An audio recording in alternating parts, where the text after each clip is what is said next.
Ma, di ba ano yan? Di ba cycling namin yan? May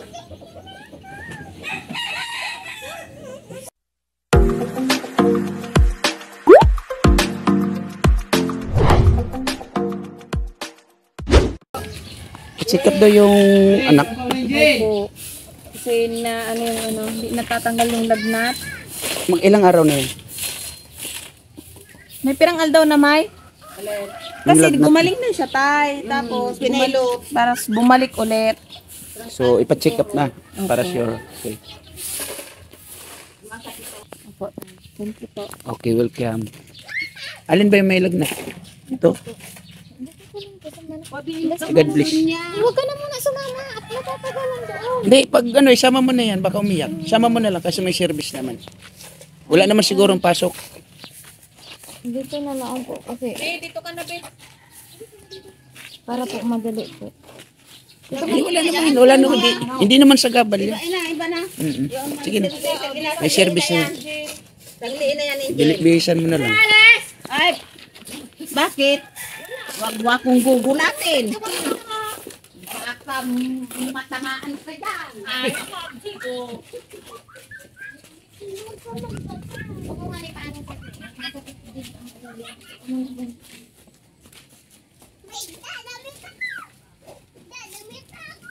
Sakit. Ano bang masakit sa'yo, baby? Ulo? O, sige, papacheck up ka ni mama, ha? Ha? Masakit yan mo?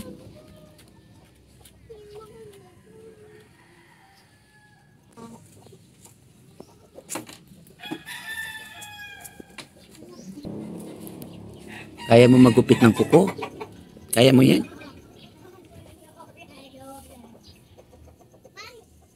Ma, di ba ano yan? Di ba cycling namin yan? May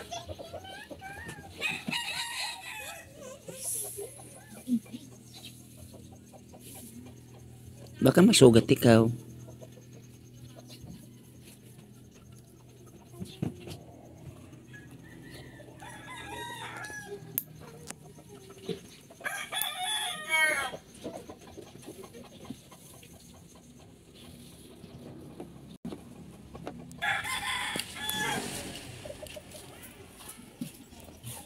Sama talaga si Bunso, no? Ayaw magpaiwan.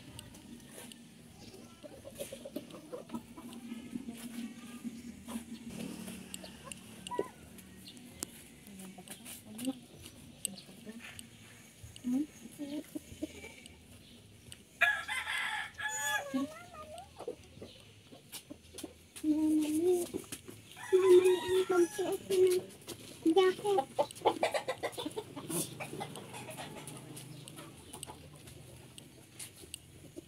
Nag-glass ko na.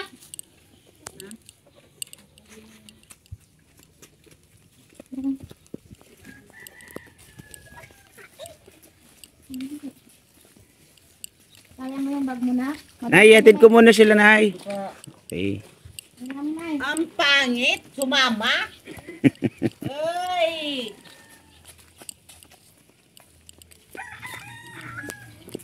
Yan mga kalingap, mga kababayan, yan natin tong anak ni Princess, no? Papacheck up natin kasi ilang araw na daw yung kanyang lagnat, no? Pabalik-balik. Kaya yun sasamahan natin doon sa hospital kasi medyo malayo, hindi lang medyo, as in talagang malayo yung kanila, no?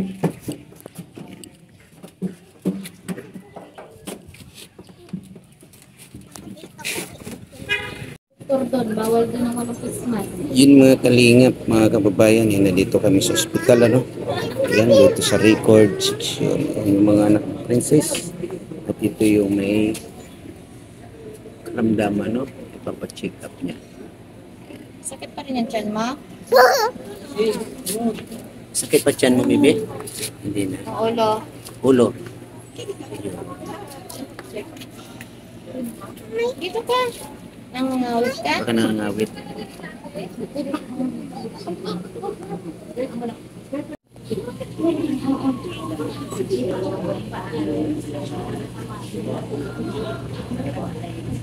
ako lang yun. Ako.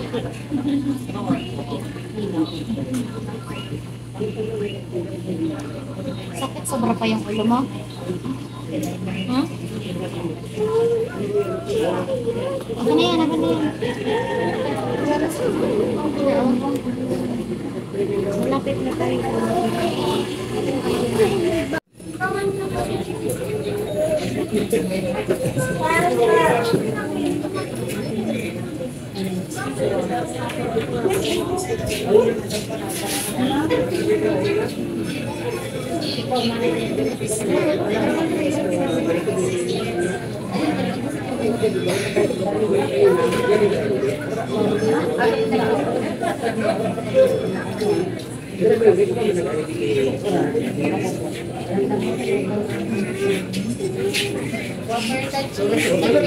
Init. Kain muna sila mga kalingap kasi inabot kami ng alauna. Ayan. Op.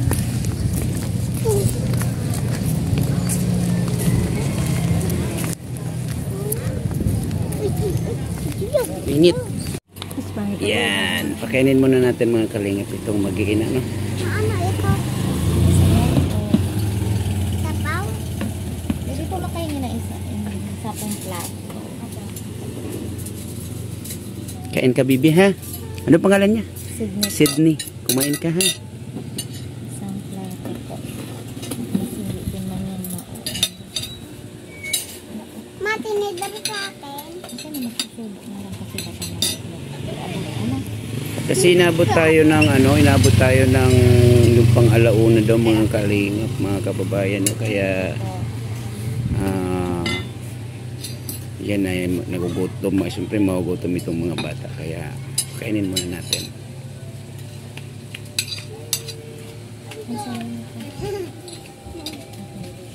Subuan kita. Mama, sabaw. Opo, alagyan na mama ng sabaw. Ako, mama, ako na masabaw ng sakin. Kumin tayo. Ikaw, Kuya Raimundo, nagugutom ka na rin ba? Di pa. Hindi pa? Sigurado ka? Oo. Yeah. Baka naman nag-aalangan ka kasi nandito yung mag-iina. Hindi. Hindi naman kaya. Nakita ko sila nagkakain. Kaya Okay na. nakabusog na. Nakakabusog na. Oh. Malaki na oh. Hindi, maya-maya, Kuya Raimundo, kasi maliit yung pwesto. Kain din tayo. Hindi, nakikita natin kakain sila. Nabubusog na tayo. O ganyan ang team kalingap. Ganon. Yan, sabaw. Kumain ka, ha, Sydney, ha?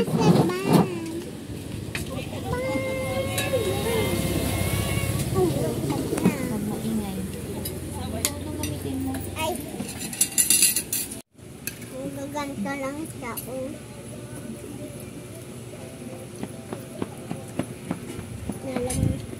Oh, nagtayo na ako, mama, ah.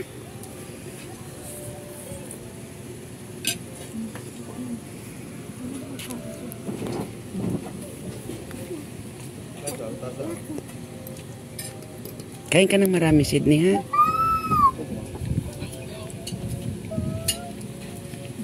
Ilang araw na ba yung lagnat niya?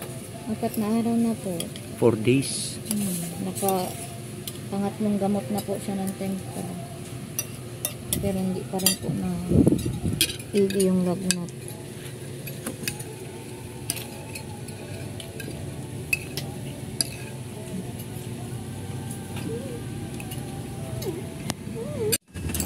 Kinakain ko lang yung kanin.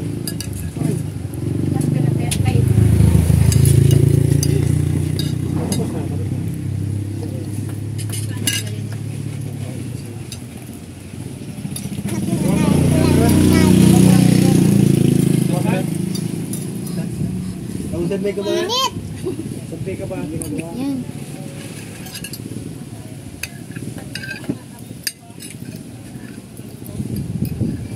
Ah.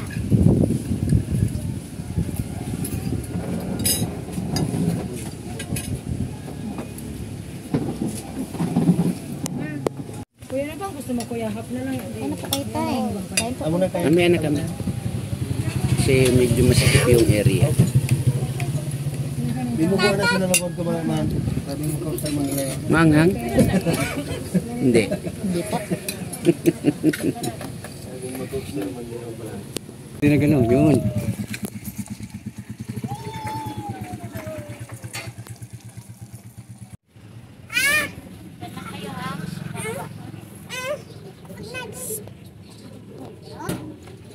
Nako, yehey!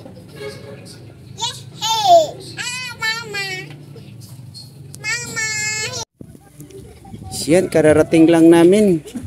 Galing ng hospital. Paano sila? Undangan. Time check is 3:45 PM. Sinundo ko sila kanina dito is 8:45 AM.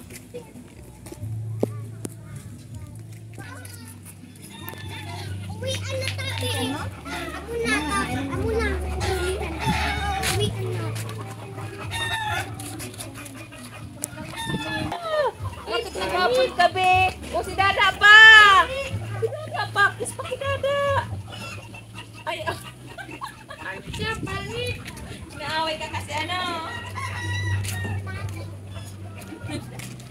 Kumusta ang ano niyo? Papainom pa si ate ng gamot. Pinalaboratory? Opo. Okay, taga. Yeah. Kaya sabi ko, Saging! Saging! Saging! Saging! Saging! Anak! Anak! Chi! Chi! Chi! Yan, pahinga muna kayo. Anak! So, kumusta yung ano dun sa doktor? Ako dadamit. Ayun po. Buti na lang po at sobra talaga yung kaba ko po kanina. Bakit daw? Ayan, marami po siyang ito, yung ibig sabihin po nito low. Ibig sabihin, kailangan pataasin itong mga laboratory po sa kanya. Tapos ito po sobrang mataas naman. Dito po siya, positive po siya sa UTI. Positive po siya. Tapos ito po yung matindi. Akala ko po talaga, sobrang talaga ako tapos kinakabahan po at di baga po bukas paalis ako. Sabi ko, pagtingin ko kanina po positive, iniisip ko kanina, pag positive si Bunso sa linggi, paano ako pupunta sa operasyon po bukas? Yun yung ko, in-explain niya po sa akin yan. Nung una po, sinabi niya sa akin na i-admit. Wala na lang talaga akong magawa kung hindi na po ako naimik at sabi ko, kung ma-admit talaga siya, hindi po ako makakaalis bukas para sa operasyon ng isa kong mata. Tapos, tinignan niya po ulit, sabi niya, ay pala mali, buti na lang at hindi ngayon.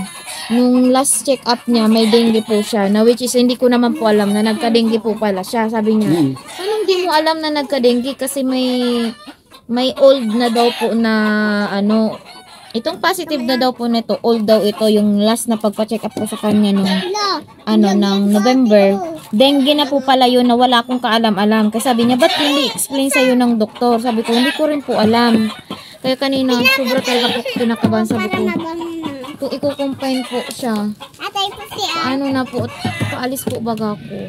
Kaya kanina nga, sabi ko, kagabi po hindi ako makatulog. Sabi ko, ipapacheck up ko po talaga kasi kahit po ako pumunta po doon, hindi naman po ako mapapanatag. Yung isip ko po na andito, kaya kanina sabi ko, maaga pa akong gigising at mapunta po ako nasa ospital. Kaya, yun nga, malaking bagay din po na hinatid mo kami kasi hindi po ako namasahe. Eh, sobrang, hindi ko alam kung paano po magpapasalamat sa inyo at kahit yung mga gantong bagay po na andyan po kayo, na tulong po kayo sa amin. Kaya kanina, nung naglalaboratory, sabi ko nga sana mag-negative po siya kasi kung magpa-positive siya, hindi po ako makakatuloy sa diet. So, ito, yung mga gamot niya. Ito po yung gamot niya sa, yun po sa mga infection. Tapos ito po yung kailangan niya panlaban po sa inyong system niya kasi nasakit nga po yung tiyan niya. Ito naman po sa lagnat. Tapos pinapag-alcohol po siya na kada ano po, wag daw laging hawak na madudumi. Kung maghawak man daw, alkoholan daw po at siguro na subo ng kamay kaya nagkakaroon po ng infection. So, itong mga gamot ba na to ay binili mo? Ate ko malak Nangutang po ako ng pambili po dyan. Tingnan nga ako malak. Nangutang po ako. Pati doon sa Nakatuwad si Ulo. binayaran mo doon sa Ayun pagpapacheck up. sa pinto natin. Ano po, yung sa pagpapacheck up po, yun po ang kagandahan at may PhilHealth po ako. Nakatuwad ba ko? Kasi kung wala po kong PhilHealth, lahat po to babayaran ko sa labas. Buti po at ngayon ang kagandahan po dyan sa Dunsol, nagkaroon na po sila ng ganito tapos meron na po sila yung sa social welfare. Zero balance po ito. Okay. So sobrang sabi ko nga laking bagay po ng PhilHealth ko po. Kasi kung sabi ko kanina, kung ito po babayaran ko kasi alam ko na po ang presyo nito nung nakaraan nagpaganto po ako eh. Yung 1,000 ko kakaunti na lang yung sukli. Pero kanina po wala po ko binayaran dito. Nakita ko lang resibo laang po talaga. Tatay pati Sabi ko kahit pa paano, gumaan-gaan po yung pakiramdam ko nung walang babayaran kasi yung dala ko talaga, sukli ko lang dito, magkano lang po. Yung pinain po namin, kayo na po sumugod tayo. Kaya sabi ko nga po kanina, grabe. Kung baka kagabi pa, isip ako ng isip kung anong gagawin. Kaya sabi ko nga, ngayon po makakaalis ako ng maluwag baga po yung isip ko na wala po kong aalalahanin. So, yung sinasabi mo na ginagawa ko, pagtulong sa inyo, sa iyo, sa mga anak mo, yan ay walang kapalit. Yan ay pagtulong kasi ikaw ay isang beneficiary ng Team Kalingap. Okay? At sabi ko nga, kung mayroong mga ganong case or may problema na lalong-lalo na sa transport, kung kaya ko naman, bakit hindi? Okay? Sa ngayon, makakapunta ka ng diet ng wala kang alalahanin dito sa mga anak mo. So, ang ano na lang nila yung pagpapainom ng gamot at yung mga ano nang dapat ito, yung alcohol na yan.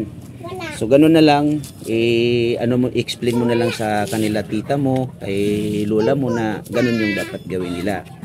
So bukas, tuloy ka doon sa dait ng ihatid ka ba ng ano?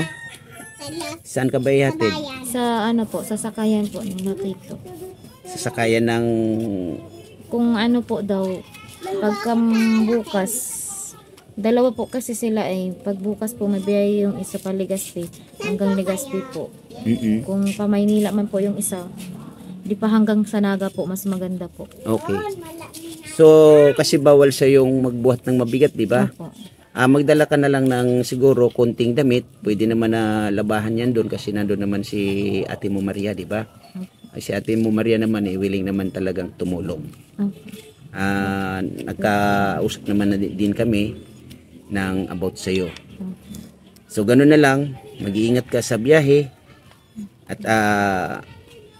yun nga, yung mga anak mo ay may mag-aalaga naman dito. Okay? Baga, medyo gumaan talaga yung isip ko kagabi, sobrang bigat nung sabi ko nga baka hindi ako makaalis pero pero hindi pa rin pinapabayaan ako ng Lord. Kaya sabi ko nga po kagabi, sana mag-negative. Kagabi ko pa po siya pinag-pray na sana po mag-negative. Okay. So, ayun, Princess. Maraming salamat again. Kaya okay, welcome. Maraming salamat po. Huwag mong isipin yung itinutulong ko, tulong namin sa iyo.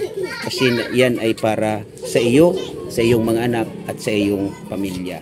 Okay? Mag-iingat sa biyahe bukas. Salamat po. So yun, nasamahan natin si Princess Angel para sa pagpapacheck up ng kanyang anak, no?